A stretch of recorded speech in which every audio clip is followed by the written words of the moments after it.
ഇവർക്ക് കൊടുത്തതിനേക്കാൾ ഞാൻ പറയട്ടെ എങ്കിൽ ആ മോശപ്പെട്ട കാര്യം എന്തിനാണ് ഇപ്പൊ പിണറായി വിജയൻ ചെയ്തത്?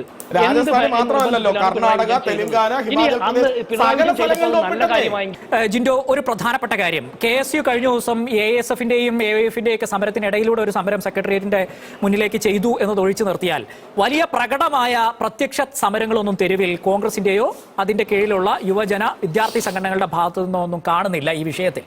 അതായത് കോൺഗ്രസ് ഭരിക്കുന്ന സംസ്ഥാനങ്ങളിൽ നിങ്ങൾ ഒപ്പിട്ടതുകൊണ്ടോ അല്ലെങ്കിൽ അതിനുശേഷം നിങ്ങൾക്ക് അധികാരം കിട്ടിയ നേരത്തെ BJP ഒപ്പിട്ട സംസ്ഥാനങ്ങളിൽ നിങ്ങൾ ആ MOU നിലനിർത്തുന്നത് കൊണ്ടോ ആണോ വലിയ ആവേശമില്ലാത്തത്? ജിൻഡോ ജോൺ.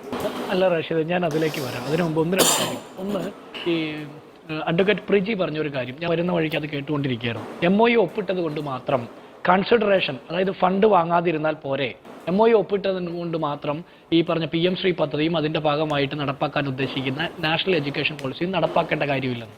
അപ്പൊ പിന്നെ എന്തിനാ MOU ഒപ്പിട്ടത്? വെറുതെ തോന്നിയപ്പോൾ പോയി എന്നാൽ ഡൽഹി പോയി ഒരു MOU ഒപ്പിട്ടേക്കാം എന്ന് തോന്നി അങ്ങനെ ഒപ്പിട്ടതാണോ? അപ്പൊ എന്തിനാണ് ഈ ഒപ്പിട്ടത്? ഇവിടെ ഒപ്പിട്ടതല്ല റാഷിദ് ഇവിടുത്തെ പ്രശ്നം. ഒപ്പിട്ടതിനേക്കാൾ മുമ്പ്, അതിനേക്കാൾ മുമ്പ് സംസാരിക്കേണ്ട വേറെ കുറെ പ്രശ്നങ്ങളും കൂടിയുണ്ട്. അതെന്തൊക്കെയാ? ഇവര് നമ്മളുടെ സമൂഹത്തോട് കള്ളം പറഞ്ഞു. 1.5 വർഷം മുമ്പ് ഇതിൽ ഒപ്പിടാൻ തയ്യാറാണെന്ന് സംസ്ഥാന വിദ്യാഭ്യാസ വകുപ്പ് കേന്ദ്ര മന്ത്രിസഭയെ അറിയിച്ചിട്ട് നമ്മളോട് കള്ളം പറഞ്ഞു.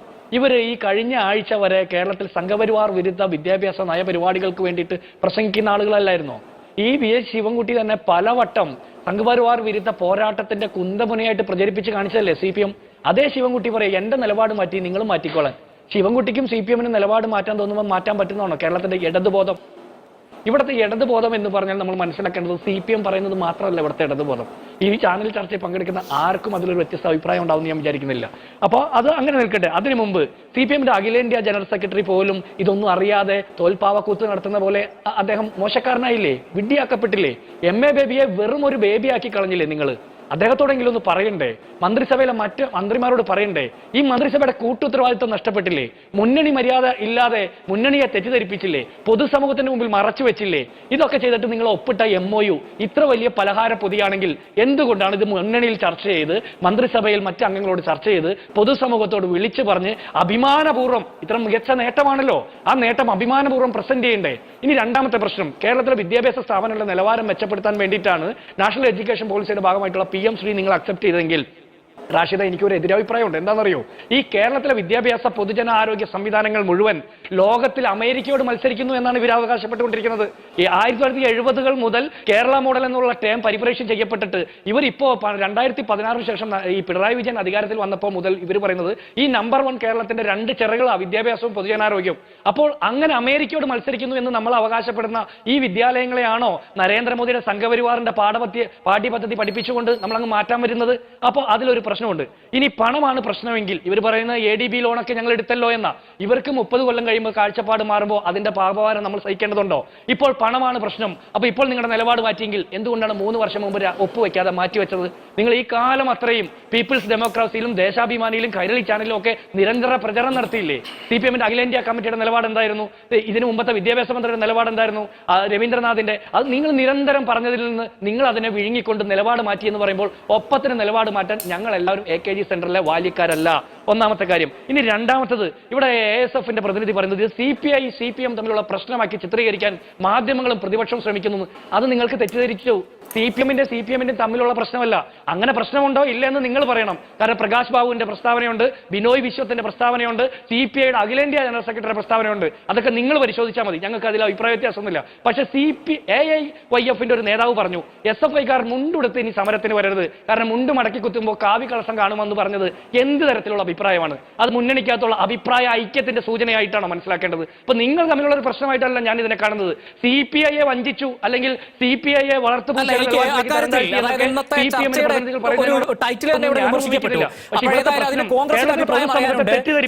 കീഴടങ്ങുമോ എന്നുള്ളതാണ് ചോദ്യം. അതായത് അത് ചോദിക്കാനുള്ള പശ്ചാത്തലം സമീപകാല ചരിത്രം കൂടിയാണ്. പല നിലപാടുകൾ എടുക്കുകയും പിന്നീട് അത് CPM എടുത്ത നിലപാടിനോട് താതാത്മ്യപ്പെടുകയും ചെയ്തു. പിന്നീട് ആ വിഷയം അങ്ങ് മാറിപ്പോവുകയാണ് ചെയ്തത്. ഇവിടെ പക്ഷേ സമീപകാലത്ത് CPI എടുത്തിട്ടുള്ള അവരുടെ നയനിലപാടുകളിലെ വിയോജിപ്പിന്റെ കാര്യത്തിൽ ഏറ്റവും ശക്തമായ രീതിയിൽ അത് പ്രകടിപ്പിക്കുന്നത് നമ്മൾ കാണുന്നുണ്ട്. എല്ലാവരും പരസ്യ പ്രസ്താവന നടത്തുന്നുണ്ട്. അതിശക്തമായി ദേശീയ തലത്തിലും സംസ്ഥാനത്തിലും നേതാക്കൾ സംസാരിച്ചുകൊണ്ടിരിക്കുന്നുണ്ട്. തെരുവിൽ വരെ യുവജന വിഭാഗങ്ങൾ പ്രതിഷേധവുമായി ഇറങ്ങുന്നു. അപ്പൊ നാളെയാണ് CPIയുടെ ആലപ്പുഴയിൽ നിർവാഹക സമിതി യോഗം. കോൺഗ്രസ് എന്ത് പ്രതീക്ഷിക്കുന്നുണ്ട്? ഒരു മിനിറ്റ് കൂടി.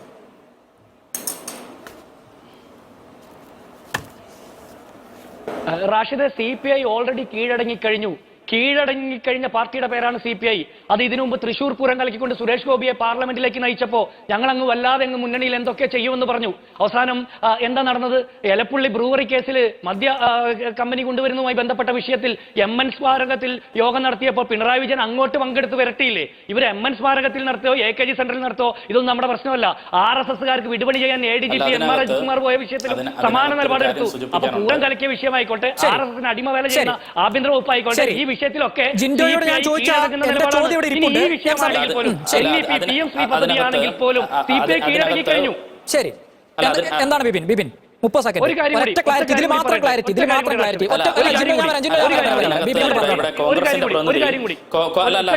എനിക്ക് പറയാനുള്ള കോൺഗ്രസിന്റെ പ്രതിനിധി കോൺഗ്രസിന്റെ പ്രതിനിധി ഇവിടെ സൂചിപ്പിച്ചു.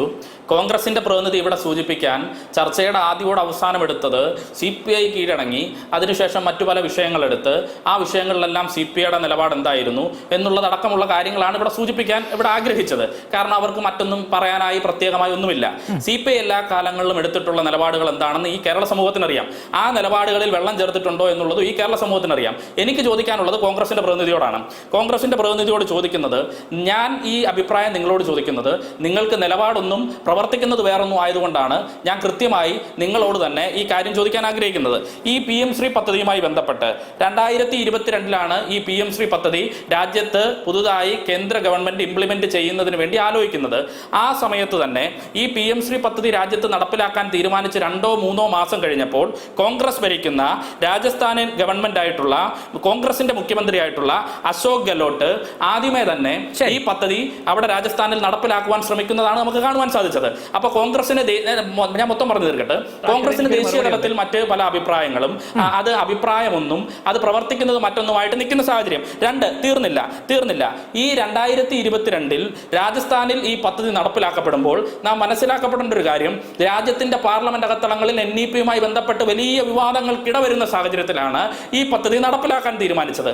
അത് അവിടെ നിൽക്കട്ടെ. രണ്ടാമത്തെ കാര്യം, ഹിമാചൽ പ്രദേശിൽ 184 സ്കൂളുകളിൽ ഇപ്പോഴും ഈ പദ്ധതിയുമായി ബന്ധപ്പെട്ട് മുമ്പോട്ട് പോവുകയാണ്. ഈ PM3 പദ്ധതിയെ ഹിമാചൽ പ്രദേശിലെ 184 സ്കൂളുകളിൽ വളരെ പരിപോഷിപ്പിച്ചുകൊണ്ട് മുമ്പോട്ട് പോവുകയാണ്. അതും അവിടെ നിൽക്കട്ടെ. തെലങ്കാനയിൽ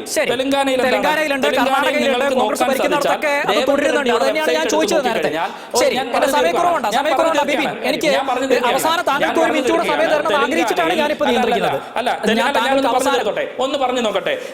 അവരുടെ തെക്കേ ഇന്ത്യ ഞാൻ പറഞ്ഞു തീർത്തോട്ടെ. അവരുടെ തെക്കേ ഇന്ത്യയിലെ ഏക മുഖ്യമന്ത്രി എന്ന് അവകാശപ്പെടുന്ന, അല്ലെങ്കിൽ അങ്ങനെ മാത്രം പറയാൻ കഴിയുന്ന തെലങ്കാനയിലെ രേവന്ത് റെഡ്ഡിയുടെ വെബ്സൈറ്റ് പരിശോധിക്കപ്പെടുകയാണെങ്കിൽ ഈ PM3 പദ്ധതിയെ പറ്റി വാനോളം പുകഴ്ത്തി നിൽക്കുന്നത് കോൺഗ്രസിന്റെ പ്രതിനിധി വല്ലപ്പോഴും ആ ഓൺലൈനിൽ കയറി സ്വന്തം നടക്കുന്നതെന്ന് മനസ്സിലാക്കാനുള്ള ഒരു ബോധ്യമുണ്ടായി കഴിഞ്ഞാൽ ആദ്യം നിങ്ങളിലേക്ക് തന്നെ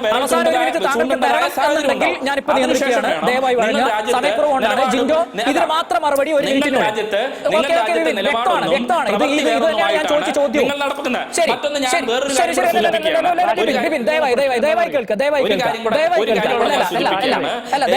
ഞാൻ സമയം തരാം ദയവായി കേൾക്കാം. ഈ കാര്യത്തിൽ മാത്രം മറുപടി എന്നിട്ട് മറ്റ് റാഷിദിന്റെ പാർട്ടി ജിൻഡോ പറഞ്ഞോളൂ, വേഗം പറഞ്ഞോളൂ. റാഷിദെ, ഈ ബിബിൻ എബ്രഹാമിന്റെ പാർട്ടിയുടെ പ്രതിനിധികളെ, മന്ത്രിമാരെ അടക്കം ഇരുട്ടിൽ നിർത്തി, മറവിൽ നിർത്തി പിണറായി വിജയൻ പോയി സംഘപരിവാർ നയങ്ങളെ പിന്തുണച്ചു എന്ന് പറയുന്നതിന് എന്നോട് ചോദിക്കുന്നതിന് മുമ്പ് ഞാൻ ഒരു കാര്യം പറയാം. ഈ PM3 പദ്ധതിയെ കുറിച്ചിട്ട് നിങ്ങളുടെ ആക്ഷേപം എന്തായിരുന്നു? എന്തുകൊണ്ട് 3 വർഷക്കാലം ഒപ്പുവെച്ചാതിരുന്നു?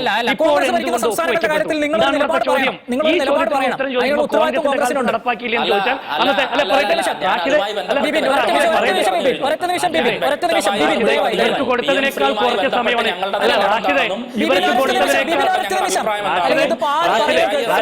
ഇതിലുള്ള പ്രശ്നം. ഇവർക്ക് കൊടുത്തതിനേക്കാൾ കുറച്ച് സമയം എന്നോട് ചോദ്യം ചോദിക്കുകയും അതിന് മറുപടി പറയുന്നതിന് മുമ്പ് അവർ കയറി ഇടപെടുകയും ചെയ്യുന്നത് ശരിയല്ല. നടപടിയിലാണ് PM3യുമായി ബന്ധപ്പെട്ട്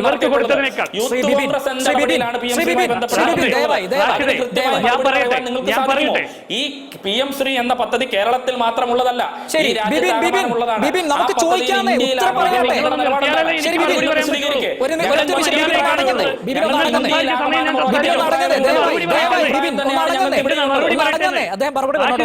പറയട്ടെ. ഒരു 30 സെക്കൻഡ് കൂടെ വേഗത്തിൽ മറുപടി പറയണ്ടേ? ഇതെന്താ പ്രശ്നം എന്നറിയോ? അല്ല റാഷിദ, ഇതിലുള്ള പ്രശ്നം ഇവർക്ക് കൊടുത്തതിനേക്കാൾ ഒരുപാട് കുറവ് സമയമാണ് എനിക്ക് കിട്ടിയത്. എനിക്ക് മറുപടി പറയാനുണ്ട്. വി ശിവൻകുട്ടി എന്ന് പറഞ്ഞ കേരളത്തിന്റെ വിദ്യാഭ്യാസ മന്ത്രിയെ ABVP-ക്കാർ അഭിനന്ദിക്കുന്നു, കേന്ദ്ര മന്ത്രിസഭയിലെ മന്ത്രിമാർ അഭിനന്ദിക്കുന്നു, ABVP തൃശ്ശൂർ അനുകൂലിച്ച് പ്രകടനം നടത്തുന്നു. ഇവിടെ AISF-ന്റെ നേതാവ് വന്ന് എന്നോട് ചോദ്യം ചോദിക്കുമ്പോൾ നിങ്ങൾക്ക് നിലപാടുണ്ടെന്ന് പറഞ്ഞല്ലോ. നിങ്ങൾക്ക് പിണറായി വിജയൻ സർക്കാരിൽ നിലപാട് പറയാം. ആ നിലപാട് നടപ്പാക്കപ്പെടുന്നുണ്ടോ? നടപ്പാക്കപ്പെടാത്ത നിലപാട് നിരന്തരം പറയുന്നതല്ല. ഇവിടെ ഈ KSUവിന്റെ നിലപാട് കൃത്യമായിട്ട് പറഞ്ഞിട്ടുണ്ട്. ഈ ദേശീയ വിദ്യാഭ്യാസ നയത്തിൽ പിണറായി വിജയൻ സർക്കാർ ഒപ്പുവെച്ചപ്പോൾ 2020 അശോക് ഗെഹ്ലോട്ട് ഒപ്പുവെച്ച സാഹചര്യമല്ല. അന്ന് ദേശീയ വിദ്യാഭ്യാസ നയത്തിന്റെ ഭാഗമായിട്ടല്ല PM ശ്രീ പദ്ധതിയിൽ ഒപ്പുവെക്കപ്പെടുന്നത്. പിന്നീട് അതിൽ മാറ്റങ്ങൾ വന്നു. ആ മാറ്റങ്ങൾ വന്നപ്പോൾ അത് സ്വീകരിക്കപ്പെടുന്നതിനെതിരെ ദേശീയ തലത്തിൽ കോൺഗ്രസ് കൃത്യമായിട്ടുള്ള കാഴ്ചപ്പാടുണ്ട്. അത് കർണാടകയിലായിക്കോട്ടെ, മറ്റു പല സംസ്ഥാനങ്ങളിലായിക്കോട്ടെ, അത് തുടർന്ന് വരുന്ന പ്രോജക്റ്റ് അതിനുള്ളൊരു പ്രശ്നം. അതിനുള്ളൊരു പ്രശ്നം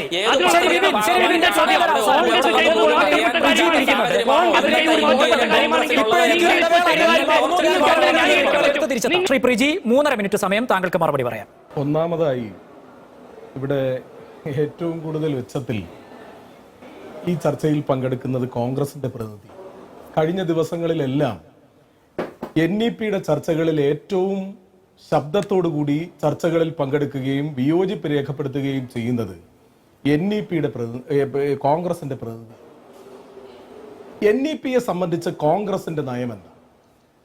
NEP നേരത്തെ ബിപിൻ പറഞ്ഞതുപോലെ ഇന്ത്യയിലെമ്പാടും NEP പോളിസിക്ക് അനുകൂലമായി എല്ലാ നടപടികളും സ്വീകരിച്ച് അതിന്റെ ഫണ്ട് സ്വീകരിച്ച് അതിന്റെ 2ഉം 3ഉം ഘട്ടങ്ങളിൽ നിൽക്കുന്ന സംസ്ഥാനങ്ങളിലാണ് കോൺഗ്രസ് ഭരിക്കുന്നത്. അങ്ങനെ കോൺഗ്രസ് ഭരിക്കുന്ന സംസ്ഥാനങ്ങളിൽ ഈ BJP-യുടെ സംഘപരിവാറിന്റെ എല്ലാ മുദ്രാവാക്യങ്ങളും വിദ്യാഭ്യാസ പദ്ധതിയുടെ ഭാഗമായി നടപ്പിലാക്കിക്കൊണ്ടിരിക്കുന്ന കോൺഗ്രസ് ഇവിടെ വന്നിരുന്ന് കേരളത്തിൽ വാസവദത്ത സദാചാരം പറയുന്നത് പോലെയുള്ള സദാചാരം പറഞ്ഞുകൊണ്ടിരിക്കുകയാണ്. അവർ കള്ളത്തെക്കുറിച്ച് പറയുന്നു. അവർ നാഷണൽ എഡ്യൂക്കേഷൻ പോളിസിയുടെ വർഗീയവൽക്കരണത്തെക്കുറിച്ച് വാദോരാതെ സംസാരിക്കുന്നു. എത്ര പരിഹാസമാണ് റാഷിദേ ഇത്! ഇതല്ലേ യഥാർത്ഥത്തിൽ ഇരട്ടത്താപ്പ് എന്ന് പറയുന്നത്?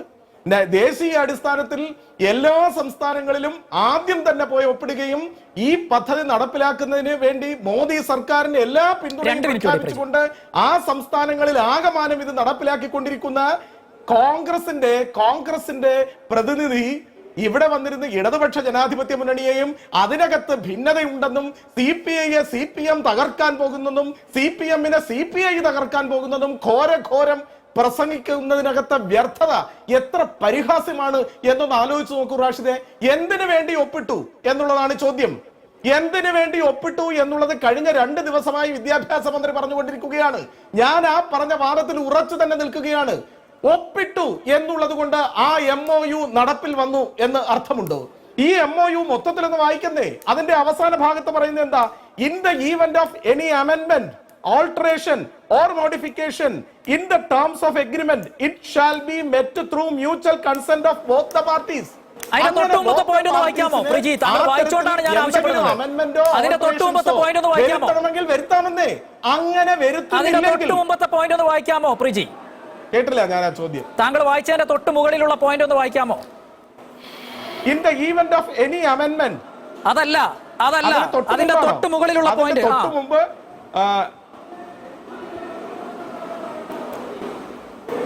ഗവൺമെന്റ് ഓഫ് ഇന്ത്യ, ഞാൻ വായിച്ചുതരാം, സമയം പോകണ്ട. Reserves the right to resign, cancel, terminate the agreement in the interest of public by giving a notice of 30 days. അതാണ് അതിന്റെ മുമ്പ്. എന്ന് വെച്ചാൽ ഇന്ന് വിദ്യാഭ്യാസ മന്ത്രി വാർത്താ സമ്മേളനത്തിൽ പറഞ്ഞിട്ടുണ്ട്, എന്തെങ്കിലും ഒരു അസൗകര്യമോ മുന്നോട്ട് പോകാൻ കഴിയാത്ത സാഹചര്യമോ ഉണ്ടെങ്കിൽ ഇതിന് പിന്മാറാൻ പറ്റുമെന്ന് ഇന്ന് വാർത്താ സമ്മേളനത്തിൽ പറഞ്ഞിട്ടുണ്ട്. ഈ MOU-ന്റെ താങ്കൾ വായിച്ചതിന്റെ മലയാളം, അങ്ങനെ ഇത് റദ്ദാക്കാനോ ഇതിനകത്ത് ടെർമിനേറ്റ് ചെയ്യാനോ ക്യാൻസൽ ചെയ്യാനോ ഈ MOU ക്യാൻസൽ ചെയ്യാനുള്ള സമ്പൂർണ്ണ അധികാരം ഗവൺമെന്റ് ഓഫ് ഇന്ത്യയിൽ നിക്ഷിപ്തമാണ് എന്നാണ്. അതുകൊണ്ടാണ് ഞാൻ ചോദിക്കുന്നത്, വിദ്യാഭ്യാസ മന്ത്രി ഇതൊന്നും അറിയാത്ത ആളാണോ അതോ അറിഞ്ഞിട്ടും? അങ്ങനെയല്ലോ റാഷിദേ. അതെന്താണെന്നറിയാവോ? റാഷിദ് ജിൻഡോ ജോണിന്റെ കണ്ണിലൂടെ ഈ MOU വായിക്കുന്നതുകൊണ്ട് അത് മാത്രം വായിക്കുന്നത്. താഴോട്ടുള്ളതൊന്നും വായിക്കുന്നേ. റാഷിദ് ജിൻഡോ ജോണിന്റെ കണ്ണിലൂടെ ഒരു സാധാരണ മനുഷ്യന്റെ കണ്ണിലൂടെ അല്ല. ഞാൻ ഇനി സമയം മ്യൂച്വലായി അമെൻമെന്റും ആൾട്ടറേഷനും സ്റ്റേറ്റും സെന്ററും മ്യൂച്വലായി നടത്താം. ക്യാൻസലോ ടെർമിനേഷനോ അത് കേന്ദ്രത്തിന് മാത്രമേ പറ്റൂ. അതല്ല പറഞ്ഞതിന്റെ സാരം. അങ്ങനെ മ്യൂച്വലായി നടത്തുന്നില്ലെങ്കിൽ വാട്ട് ഈസ് ദ റെമഡി? അങ്ങനെ മ്യൂച്വലായി നടത്തുന്നില്ലെങ്കിൽ in the eye of law what is the remedy? എന്താ ശരി. നടപടി? ശരി, ഈ അപ്പൊ നമുക്ക് both of the കോടതി parties, പോവാം. any of the parties ഡൽഹിയിലെ can കോടതിയെ approach പറ്റുമോ എന്ന് any jurisdiction in particular Delhi എന്ന് court of എഴുതി law. വെച്ചിട്ടുണ്ട്. അതല്ലേ നമ്മുടെ ലോ ശരി. Of the land. ശരി, ആയിക്കോട്ടെ അത് പറഞ്ഞിട്ടുണ്ട്. ഡൽഹിയിലെ കോടതി എന്ന് പറഞ്ഞാൽ അത്രയും ദൂരെയാണോ? അല്ലല്ല, നമുക്ക് നടത്താം. അതായത് നമുക്ക് കേസ് വന്നാൽ കോടതിയിൽ പോകാമെന്നതാണ് നിലപാട്. ശരി, അതിന്റെ ശരി ജിൻഡോ, മറുപടി. പിന്നെ വായിക്കാത്ത എന്താ? എപ്പോഴും റാഷിദെ, എപ്പോഴും കോൺഗ്രസിന്റെ കണ്ണിലൂടെ മാത്രം ഈ MOU-നെ വായിക്കാതെ ഇതിന് ഒരു കണ്ണും വെക്കണ്ട. MOU ആയി കണ്ടാൽ മതി. അത് കണ്ടിട്ടുണ്ടോ എന്നുള്ളതാണ് ചോദ്യം. താങ്കൾക്ക് മറുപടി ഉണ്ടെങ്കിൽ പറയാം, ആക്ഷേപം നിർത്താം. അങ്ങനെ വന്നാൽ ശരി, ജിൻഡോ മറുപടി. അല്ല, അതാണ് ഞാൻ പറയുന്നത്. നിങ്ങളത് കാണാതിരിക്കുന്നത് കൊണ്ടാണ് ഞാൻ വായിക്കേണ്ടി വരുന്നത്. ഇതിന്റെ ഇന്റർപ്രിട്ടേഷനകത്ത് എവിടെങ്കിലും എന്തെങ്കിലും തർക്കമുണ്ടെങ്കിൽ നാഷണൽ എഡ്യൂക്കേഷൻ പോളിസിയുമായി ബന്ധപ്പെട്ട അതാണ് വിദ്യാഭ്യാസ മന്ത്രി പറഞ്ഞുകൊണ്ടിരിക്കുന്നത്. ഇതുപോലെ ഉണ്ടായിരുന്നില്ല. അപ്പോൾ അത് വേറൊരു കാര്യമാണ്. ഇനി എനിക്കിതിൽ ഒരൊറ്റ രാഷ്ട്രീയ ചോദ്യമുള്ളൂ. ഇദ്ദേഹം ഒന്ന് നിർത്താവോ? ഞാനൊന്ന് പറഞ്ഞോട്ടെ പ്ലീസ്. താങ്കൾ കുറെ പറഞ്ഞല്ലേ, ഞാൻ ഒരു കാര്യം പറഞ്ഞ് ചോദിക്കാം. കോൺഗ്രസ് രാജസ്ഥാനിൽ ഒപ്പിട്ട് നടപ്പാക്കിയ പദ്ധതി, അതായത് ഈ PM ശ്രീ പദ്ധതിയിൽ ഒപ്പിട്ടെന്നുള്ള പറയുന്നത്, അത് മോശപ്പെട്ട കാര്യം എന്നുള്ള പറയുന്നത്. എങ്കിൽ ആ മോശപ്പെട്ട കാര്യം എന്തിനാണ് ഇപ്പൊ പിണറായി വിജയൻ ചെയ്തത്? രാജസ്ഥാൻ മാത്രമല്ലല്ലോ, കർണാടക, തെലങ്കാന, ഹിമാചൽ പ്രദേശ് നല്ല കാര്യമായെങ്കിൽ ആ നല്ല കാര്യം അങ്ങനല്ലോ പറഞ്ഞത്. അങ്ങനല്ല പറഞ്ഞത്. താങ്കൾ എന്തെങ്കിലും പറയുന്നത്? താങ്കൾ ഇങ്ങനെ കരയില്ലെന്നേ. താങ്കൾ ഇങ്ങനെ കരയില്ല. ഞാൻ ചോദിക്കുന്നത്, കോൺഗ്രസ് ചെയ്തത് മോശപ്പെട്ട കാര്യമാണെങ്കിൽ നിങ്ങൾ എന്തിനാ മോശപ്പെട്ട കാര്യം ചെയ്തു? ഇനി കോൺഗ്രസ് ചെയ്തത് മോശപ്പെട്ട കാര്യമാണെങ്കിൽ നിങ്ങൾ എന്തിനാ ചെയ്തത് പറയണ്ടേ? നിങ്ങൾ ചെയ്തത് നല്ല കാര്യമാണെങ്കിൽ ആ നല്ല കാര്യം നമ്മൾ ചെയ്തെങ്കിൽ നിങ്ങൾക്ക് കുഴപ്പമില്ല. ആ കാര്യം മോശപ്പെട്ടാണെങ്കിൽ നിങ്ങൾ എന്തിനാ മോശപ്പെട്ട കാര്യം ചെയ്തു? നിങ്ങൾ എന്തിനാ ചെയ്തു? നിങ്ങൾ എന്തുകൊണ്ട് 3 വർഷം കാലം ചെയ്തില്ല? അതിനുള്ള മറുപടി പറയണ്ടേ? മറുപടി പറയണ്ടേ? കോൺഗ്രസ് ചെയ്തത് മോശപ്പെട്ട കാര്യമാണെങ്കിൽ ആ മോശപ്പെട്ട കാര്യം നിങ്ങൾ എന്തുകൊണ്ട് ചെയ്തു? നിങ്ങൾ എന്തുകൊണ്ട് 3 വർഷക്കാലം മിണ്ടാതിരുന്നു? ഒളിച്ചു വെച്ചു.